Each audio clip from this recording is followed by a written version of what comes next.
ओम शांति। अव्यक्त मुरलियों की श्रृंखला में आज हम प्राण प्यारे बाप दादा के 11/7/70 के मधुर महावाक्य सुन रहे हैं। संगम युग की डिग्री और भविष्य की प्रारब्ध। आज बाप दादा सभी स्टूडेंट्स की पढ़ाई बाद क्या क्या डिग्री प्राप्त की है वह देख रहे हैं। इस पढ़ाई की डिग्री कौन सी मिलती है? डिग्री मिलनी है व मिली है। पढ़ाई के बाद डिग्री मिलती है ना, तो इस संगम युग पर आपको क्या मिलेगा? संपूर्ण फरिश्ता व अव्यक्त फरिश्ता। यह है संगम युग की डिग्री और दैवी पद है भविष्य की प्रारब्ध। तो अब की डिग्री है संपूर्ण अव्यक्त फरिश्ता। इस डिग्री की मुख्य क्वालिफिकेशन कौन कौन सी है और कहाँ तक हर एक स्टूडेंट इसमें क्वालिफाइड बना है, यह देख रहे हैं। जितना क्वालिफाइड होगा उतना ही औरों को भी क्वालिफाइड बनाएगा। क्वालिफाइड जो होगा वही बनाएगा क्वालिटी, और जो नहीं होगा वह बनाएगा क्वांटिटी। तो आज सभी की क्वालिटीज़ देख रहे हैं। देखा जाता है ना कि किन किन क्वालिटीज़ में क्वालिफाइड हैं। तो यहाँ मुख्य क्वालिटीज़ में एक तो देख रहे हैं कि कहाँ तक नॉलेजफुल बने हैं। नॉलेजफुल के साथ फेथफुल, सक्सेसफुल, पावरफुल और सर्विसेबल कहाँ तक बने हैं। इतना क्वालिटीज़ अगर सभी में आ जाएं तो फिर डिग्री मिल जाएगी। तो हर एक को यह देखना है कि इन क्वालिटीज़ में कौन कौन सी क्वालिटीज़ धारण हुई हैं। नॉलेजफुल अर्थात बुद्धि में फुल नॉलेज की धारणा।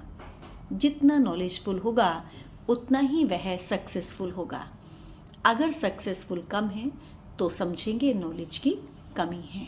सक्सेसफुल ना होने के कारण क्या हैं? फेथफुल कम। फेथफुल अर्थात निश्चय बुद्धि। एक तो अपने में फेथ, दूसरा बाप दादा में, और तीसरा सर्व परिवार की आत्माओं में फेथफुल होना पड़ता है।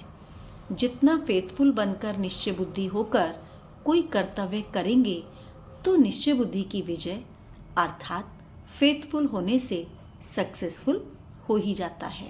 उसका हर कर्तव्य, हर संकल्प, हर बोल पावरफुल होगा।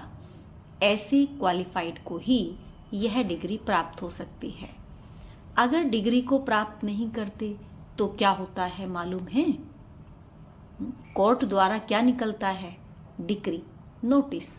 या तो डिग्री मिलेगी या तो डिग्री निकलेगी। धर्मराजपुरी में बंद होने की डिग्री निकलेगी। इसीलिए पुरुषार्थ कर डिग्री लेनी है, डिग्री नहीं निकालनी है। जिन्हों पर डिग्री निकलती है वह शर्मसार हो जाते हैं। इसीलिए सदैव चेक करो कि कहाँ तक क्वालिफाइड बने हैं। यह तो मुख्य क्वालिफिकेशन बताई, लेकिन लिस्ट तो बड़ी लंबी है। हर क्वालिटीज़ के पीछे फुल शब्द भी है, फेथफुल, पावरफुल। तो इस रीति से सभी गुणों में फुल हैं तब डिग्री मिलेगी। सभी सक्सेस तो होते हैं, लेकिन सक्सेसफुल हैं, पावरफुल हैं या कम हैं, यह देखना है। जो इन सर्व गुणों में फुल होगा उनको ही संपूर्ण अव्यक्त फरिश्ता की डिग्री मिलनी है। सभी ने यही लक्ष्य रखा है ना। अभी वर्तमान समय कौन सा है? अभी है बहुत नाजुक समय। अभी नाज से चलने का समय नहीं है, वह नाज बचपन के थे। अगर नाजुक समय में भी कोई नाजों से चलेंगे तो रिजल्ट में नुकसान ही होगा। इसीलिए अभी संघारी मूर्त बनना है, विकराल रूप धारी बनना है। तो अब दिन प्रतिदिन नाजुक समय होने के कारण संघारी मूर्त बनना है। संघार भी किसका? अपने संस्कारों का, अपने विकर्मों पर। और विकर्मी आत्माएं जो इस समय हैं उन्हों के ऊपर अब विकराल रूप धारण कर 1 सेकंड में भस्म करने का है। शंकर के लिए कहते हैं ना कि 1 सेकंड में आँख खोली और विनाश। यह संघारी मूर्त के कर्तव्य की निशानी है। कोई के भी ऊपर विकराल रूप बनकर दृष्टि डाली और उनके विकर्मी संस्कारों को भस्म कर दे, तो विकर्मी और व्यर्थ कर्मों, विकर्मियों के ऊपर अब विकराल रूप धारण करना है। अब स्नेही मूरत भी नहीं, अब तो काली रूप चाहिए, विकराल संघारी रूप चाहिए। अब लास्ट समय है। अब तक अगर विकराल रूपधारी नहीं बनेंगे तो अपने विकर्मों और विकर्मियों का सामना नहीं कर सकेंगे। अभी समाने की बात नहीं, विकर्मों, व्यर्थ संकल्पों को व विकर्मियों के विकर्मी चलन को अब समाना नहीं है, लेकिन संहार करना है। अब स्नेह को समाना है, शक्ति रूप को प्रत्यक्ष करना है।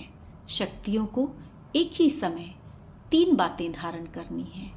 एक तो मस्तक में मात्र स्नेही पने का गुण, रूप में रूहानियत और वाणी में वज्र।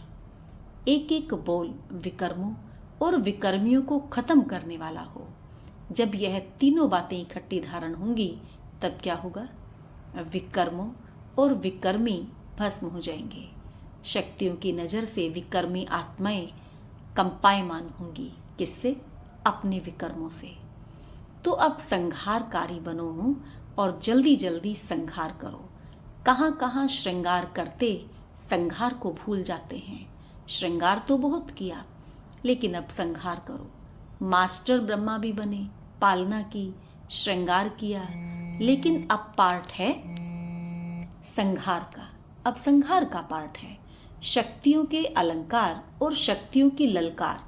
और शक्तियों के किस कार्य का गायन है? घुंघरू की झनकार। घुंघरू डालकर असुरों पर नाचना है। नाचने से क्या होता है? जो भी चीज होगी वह दबकर खत्म हो जाएगी। निर्भयता और विनाश की निशानी यह घुंघरू की झनकार है। ऐसे नहीं कि पांडवों ने नहीं किया है, पांडव भी शक्ति रूप हैं। शक्ति रूप में दोनों आ जाते हैं।